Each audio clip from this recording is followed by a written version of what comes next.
Salut les amis, bienvenue sur votre plateforme.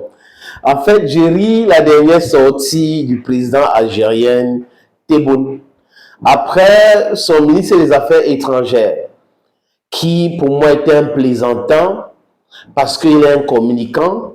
Il n'est pas quelqu'un qui vient dire des choses, la vérité, fait son mea culpa, se dit on se trompé et on va corriger nos erreurs. Non, ce sont des gens qu'on appelle en anglais unrepented criminals. Je comprends les gens aujourd'hui qui traitent Tebboune comme le parrain du terrorisme international. Les amis, ce n'est un secret de polichinelle. Monsieur Tebboune abrite les bases des rebelles Touaregs, des terroristes de Jenin en Algérie.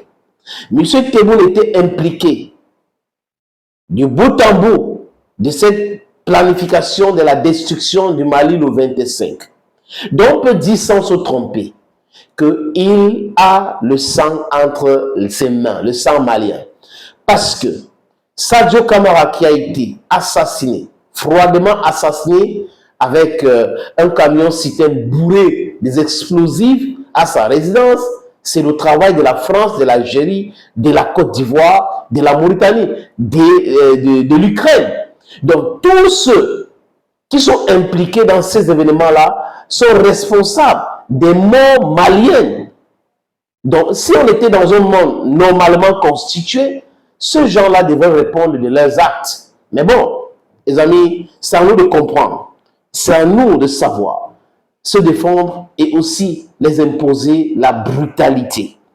La vengeance est un plat qui se mange au froid. Vous avez vu la sortie du ministre porte-parole de la Côte d'Ivoire, où un journaliste de RFI, je crois RFI, pas France de Gabon, c'est la même chose, lui a posé la question sur l'aide qu'il peut apporter aux Maliens. Il dit on ne nous a pas demandé de l'aide, donc on ne peut pas le faire. Et les gens, donc avec condescendance, je regarde les chaînes ivoiriennes comme la nouvelle chaîne ivoirienne NCI, des journalistes qui font des débats, et moi j'ai l'impression qu'ils sont plus français qu'ivoiriens, et l'Afrique ne les concerne pas. Si la France ne contrôle pas un pays en Afrique, ça gêne certains journalistes en Côte d'Ivoire, ça gêne certains experts en Côte d'Ivoire. Juste pourquoi, les amis? Parce qu'ils réfléchissent avec les billets des banques. En fait, leur cerveau est parti d'ici et c'est au niveau du ventre. Ce n'est pas qu'ils ne sont pas intelligents. Ils sont intelligents, mais leur intelligence se limite au niveau de leur ventre. Penser à venir de masse de la population africaine, ce n'est pas ce qui les incombe. Ce n'est pas le plus important pour eux. Donc, quand vous les écoutez, vous vous dites, mais ce n'est pas possible. C'est la Côte d'Ivoire ici. Que s'est-il passé entre-temps? Donc, Ouattara a détruit la presse ivoirienne au point où la plupart des journalistes ivoiriens qui étaient sérieux hier sont devenus des journalistes aux ordres, qui soutiennent l'impérialisme, qui comprennent tout ce qui se passe avec les Américains, avec les Français, parce qu'il ne faut pas blesser Ouattara, vraiment il y a des petits privilèges et tout. En Mauritanie, c'est exactement la même chose. Mais par contre, en Algérie, il y a encore des journalistes, parce que j'ai suivi certaines chaînes algériennes, qui disent des choses clairement et qui ne sont pas pour Tebboune, qui sont contre les agissements de Tebboune. Imaginez un seul instant que le 25, Assimi Goïta a été tombé. Les terroristes de Jenin, des voyous, des bandits, des Touaregs d'Azawad, parce que c'est quelque chose d'imaginaire. Les Touaregs sont des gens dignes, ils sont au Mali, ils sont intégrés, ils sont avec... C'est des Maliens. Et ils n'ont pas mandaté ces voyous-là que la France cache. Parce que la France fait la promotion du terrorisme au Mali avec les terroristes de France 24 prend sur ses plateaux, TVC Monde prend, tout le monde prend ces gens-là.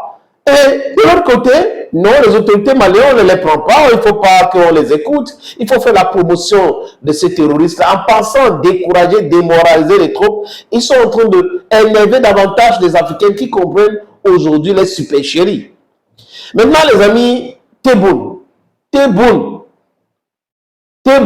le président algérien, honte à vous, monsieur Tebboune. Vous êtes le parent du terrorisme au Mali et dans le Sahel. Les faits sont là. Tout le monde sait que les bases aériennes des Touaregs rebelles, bandits, voyous, terroristes sont en Algérie.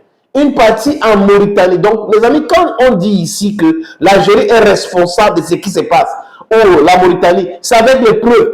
Quand on dit ici que la Côte d'Ivoire est responsable, c'est avec les preuves. Et ces preuves-là, le président du Mali, le ministre des Affaires, Abdoulaye Diop, du Mali, le premier ministre, Abdoulaye Maïga, a déjà étalé ça aux Nations Unies, dans les conférences de l'AIS, dans les interviews. À maintes reprises, ils ont déjà dit. Est-ce qu'il y a eu démenti formel construit sur la base de la réalité? Non. Ce n'est que des élucubrations où on va poser la question à un ministre en Côte d'Ivoire, il va balayer cela, on ne va pas parler de ça, parce que c'est la vérité. Salut, bienvenue sur votre plateforme. Ici, votre humble serviteur, l'homme le plus noir de la terre et fier de l'être. Si vous êtes ici, c'est la bonne adresse. Les amis, abonnez-vous, abonnez-vous, abonnez-vous, abonnez-vous humblement. Le président algérien dit quoi? Il dit que il veut renouer le dialogue avec le président Assimi Goïta. C'est comme si j'ai mal à la tête. Donc, Tebboune veut renouer le dialogue avec Assimi Goïta. Assimi Goïta qui voulait tuer le 25 avec la France, la Côte d'Ivoire et la Mauritanie. Et Zelensky dans l'Ukraine. Comme Assimi Goïta n'est pas mort, il veut renouer le dialogue avec lui. Non, non, monsieur Tebboune. Il n'y a pas de dialogue possible entre le Mali et vous. Imaginez un seul instant. Je convoque le bon sens de ceux qui me suivent. Imaginez un seul instant que ces événements-là s'étaient produits en Algérie et que ces gens-là venaient du Mali pour attaquer l'Algérie. Est-ce que Tebboune sera en train de dire aujourd'hui oui, il faut renouer le dialogue avec le Mali? Non, non, non. Il devait déclarer la guerre au Mali. 12 000 hommes qui sont partis de la Mauritanie, de la Côte d'Ivoire, de l'Algérie pour attaquer le Mali. Non, il devait déclarer la guerre, il devait faire la guerre. Mais, désolé les amis, comme ça n'a pas marché, comme ils ont échoué lamentablement, horriblement les amis, ils veulent renouer le dialogue avec Assimi Goïta. Je suis sûr, il fait confiance à Assimi Goïta. Il ne va pas accepter cela, parce que c'est un piège. Tebboune ne veut pas négocier. Tebboune veut que Assimi Goïta discute avec les terroristes, dialogue avec les terroristes. De l'autre côté, chez lui en Algérie, il refuse toute discussion avec les sécessionnistes. Il refuse toute discussion avec les terroristes. Mais c'est au Mali qu'il faut discuter avec les terroristes. C'est au Mali qu'il faut accepter partager le pouvoir avec les terroristes. C'est quand même incongru. Quelqu'un qui se dit panafricain, l'amoureux de son pays, nationaliste, mais qui comprend quand ça concerne son pays, mais quand ça concerne le Mali, non, le Mali n'est pas un pays en tant que tel, c'est un pays que l'Algérie veut vassaliser. Non, monsieur Tebboune, tu as tout faux. Tu as tout faux. C'est-à-dire que c'est lamentable même à la limite de voir des présidents africains se comporter comme ça. J'imagine Gaddafi dans sa tombe. J'imagine Nasser. C'est incroyable qu'un président algérien sponsorise le terrorisme au Mali, cherche à assassiner le président malien. Ça ne marche pas. Son coup d'État rate. Et il vient nous dire aujourd'hui, il veut renouer le dialogue avec Assimi Goïta. Vraiment, il faut qu'il discute avec le président malien et tout. Ah bon, comme tu n'as pas réussi avec tes terroristes, tu veux maintenant passer par le dialogue pour le piéger et certainement l'empoisonner ou l'assassiner froidement. Assimi ne va pas accepter. Et il est inacceptable de discuter avec Tebboune. Je dis encore, il est inacceptable de discuter avec Tebboune. Si le Mali veut discuter avec Tebboune, parce qu'en géopolitique, les amis, ce n'est pas une question des émotions. Si le Mali veut discuter avec Tebboune, Tebboune doit d'abord détruire toutes les bases militaires des terroristes, ou toutes les bases terroristes en Algérie. Arrêter tous ces rebelles, ces bandits des Touaregs. C'est comme ça. Ça, c'est la base des discussions. Mais le Mali ne peut pas discuter avec quelqu'un qui va dire oui, il faut vraiment que la paix règne au Mali et en même temps travailler avec des gens qui vont imposer l'insécurité et qui veulent couper le pays, qui veulent détruire le pays, qui veulent balkaniser le pays. C'est inacceptable.